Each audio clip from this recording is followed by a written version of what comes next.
ગુજરાતનો અવાજ લાલ મિર્ચીમાં અમારા બધા જ વ્યુઅર્સોનું અમે સ્વાગત કરીએ છીએ.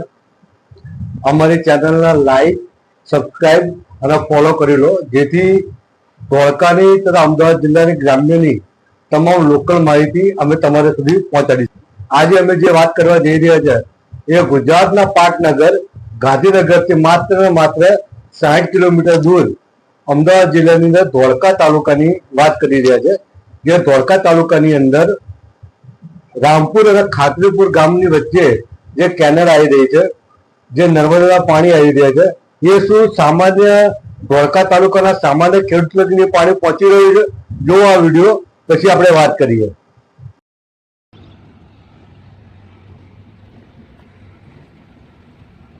એક આંગળીથી પડી જાય છે, આ આખી તિરાડો પડી રહી છે. આ બાંધકામ આજથી થોડા સમય પહેલા બાંધવામાં આવ્યું છે. જો આ ઠેક લગી તિરાડો છે, અહીં તિરાડ પડી ગઈ છે, પછી આ બધી તિરાડો છે, અહીં તિરાડો છે, અહીં છે. આ બધું અહીંથી તમે વિચારી શકો છો કે ભારતીય જનતા પાર્ટીના સમયની અંદર કેવું બાંધકામ.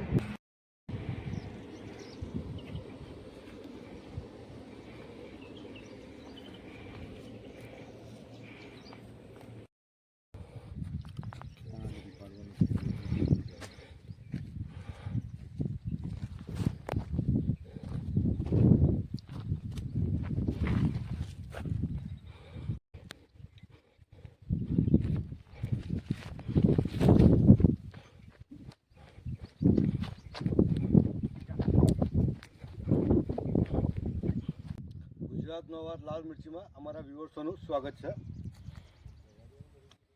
આની પહેલાં તમે જે વિડીયોમાં જોઈ રામપુર અને ખાતરીપુરની વચ્ચે જે કેનાલ આવી રહી છે, એ કેનાલ ભરપૂર પાણીથી જઈ રહી છે. એ કેનાલથી થોડું આગળ આવીએ એટલા જો આ તમે કેનાલ તમે જે આ વિડીયોમાં સાઈડમાં જુઓ છો, એ કેનાલ આખી પાણીથી ખાલી ખમ છે. આ બાજુના જે ગામડા છે, વીરપુર, પછી વૌઠા, જણન તથા અંધારી, એવા એ ગામના ખેડૂતોને હજુ પણ પાણી મળી રહ્યું નહીં. આજે પણ ખેડૂતોની જમીન પાણીથી તરસી રહી છે. એ એન્જિનિયર ગુજરાતના જે સરકારી એન્જિનિયરો છે, એમની કામગીરી તથા ભારતીય જનતા પાર્ટીની કામગીરીની અંદર જે ચાલી રહેલા ભ્રષ્ટાચાર અને કામગીરીની અંદર જે બેદરકારી ચાલી રહી છે, જે ખેડૂતો પ્રત્યે તમને હું કહી રહ્યો છું. આ જેવી રીતે ભારતીય જનતા પાર્ટી મોટા એ વાતો કરી રહી છે ખેડૂતો માટે, એ ખરેખરમાં જોવા જઈએ તો આ દશા છે ખેડૂતોની. જે ગામડાના ખેડૂતો છે એમની હાલત આવી છે કે આજે પણ ત્યાં પાણી પહોંચી નહીં રહેતું. કયા કારણોસર પાણી પહોંચી નહીં રહેતું એ આના કોઈ પુખ્ત અમારે જો માહિતી નહીં, પણ આ ખેડૂતોનું પાણી કોણ ચોરી જાય છે એ તંત્રએ ધ્યાન જોવાની જરૂર છે. આગળના તમે હું તમામ વિડીયો બતાવું છું.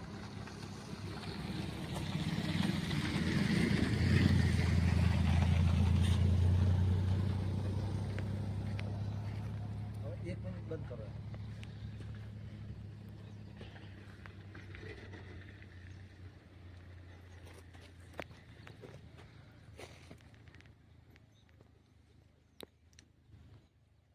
બિલકુલ. તમારું નામ શું? મારું નામ બીજલભાઈ. બીજલભાઈ. ગામ? વીરપુર. વીરપુરના છો તમે? આ જે કેનાલ બની બરોબર, એમાં કેટલા સમયથી પાણી આવતું નહીં? આવતું જ નહીં. કેનાલ બની તારનું આવતું જ નહીં પાણી. કેનાલ બની તારનું હજુ સુધી પાણી આવ્યું જ નહીં. આટલેથી આમ પાણી જ નહીં આવ્યું. આટલેથી આમ ખરું પાણી આવ્યું જ નથી.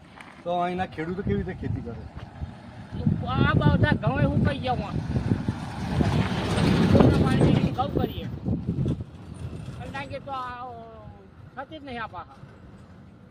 જેવી રીતે અમારી સાથે ગામના નાગરિક છે, એ પોતે એક ખેડૂત પણ છે ને એમની વ્યથા આજે ગુજરાતનો અવાજ લાલ મિર્ચી દ્વારા એમ પોતાની વ્યથા ગુજરાતની ભારતીય જનતા પાર્ટી તથા સરકારી બાબુ સુધી પહોંચાડવાની વાત કરીએ છીએ અમે. કે એમણે એવી ચોખ્ખી વાત કરી કે જ્યારે કેનાલ બની એ દિનથી આજ દિન સુધી પાણી આવ્યું નહીં, કે ના તો આ કેનાલની કોઈ પણ જાતની સરકાર દ્વારા માવજત કરવામાં આવી નહીં. આજે પણ નાના ખેડૂતો હેરાન પરેશાન થઈ ગયા છે કે ગામડાના નાના ખેડૂતો સુધી હજુ પણ પાણી પહોંચી નહીં રહ્યું. જેવી રીતે ભારતીય જનતા પાર્ટી પોતાના વિકાસની અમે જે આખો આ વિડીયો જોયો એ વિડીયોના આધારે આપણે ખેડૂત જોડે પણ વાત કરી, ત્યાંના લોકલ ખેડૂત જોડે. એ ખેડૂતની વાત પણ સાંભળી. ખેડૂત પણ એવું કહે છે કે જ્યારથી કેનાલ બની તેના આજ દિન સુધી હજુ લગીન ખેડૂતો સુધી પાણી પહોંચ્યું નથી. જેવી રીતે ભારતીય જનતા પાર્ટી વિકાસના ફાંકા પડી રહી છે, તેના ડબલ એન્જિનની સરકાર પોતાના વિકાસની વાતો કરી રહી છે. પણ શું આ અધિકારીઓ સરકારી બાબુઓની કામગીરી કે શું સરકારી બાબુઓ હજુ સુધી ગામના ખેડૂતો લગી પહોંચી શક્યા છે? કે શું ભારતીય જનતા પાર્ટીના નેતાઓ જે વિકાસની મોટી મોટી વાતો કરી રહ્યા છે એ પણ શું હજુ લગી સામાન્ય ખેડૂત લગી પહોંચી શક્યા છે? એ પણ તમને આ વિડીયો દ્વારા જોવા મળ્યું. આજે પણ એ વિડીયોની અંદર તમે જોયું, આજે પણ ત્યાં કેનાલ બની અને આજ દિન સુધી હજુ પાણી પહોંચ્યા નથી નર્મદાના. આજે પણ નાનામાં નાના ખેડૂતો પાયમાલ થયા છે. આજે પણ એ પાણી નર્મદાના પાણીનો લાભ મેળવી શક્યા નથી. એ કેનાલની પરિસ્થિતિ કેવી છે એ તમે જોઈ. કેનાલ બન્યા પછી આજ દિન સુધી કોઈ પણ અધિકારી ત્યાં વિઝિટ માટે પણ ગયા નહીં એવું આપણને દેખાઈ રહ્યું છે. કેનાલની અંદર પણ ઘાસ ઉગી નીકળ્યું છે, કેનાલની અંદર પણ ઝાડ ઉગી નીકળ્યા છે, કેનાલ તૂટી ગયેલી છે.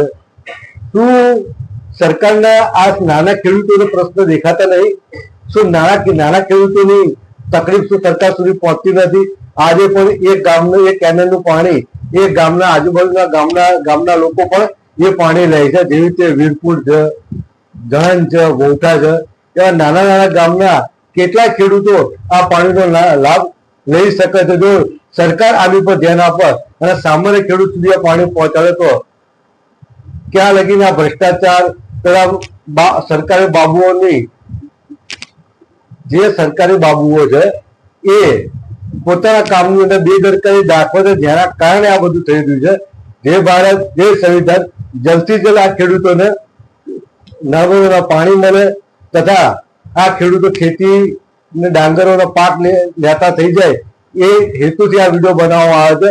વધારેમાં વધારે ખેડૂતો સુધી આ વિડીયો પહોંચાડો તથા અધિકારીઓ સુધી પહોંચાડો, જેથી ધોળકાના નાનામાં નાના ખેડૂતોને આનો લાભ મળે તથા આ તૂટેલી કેનાલ તથા જે વર્ષોથી બંધ પડેલી કેનાલને પાણી મળે. જય ભારત, જય સંવિધાન.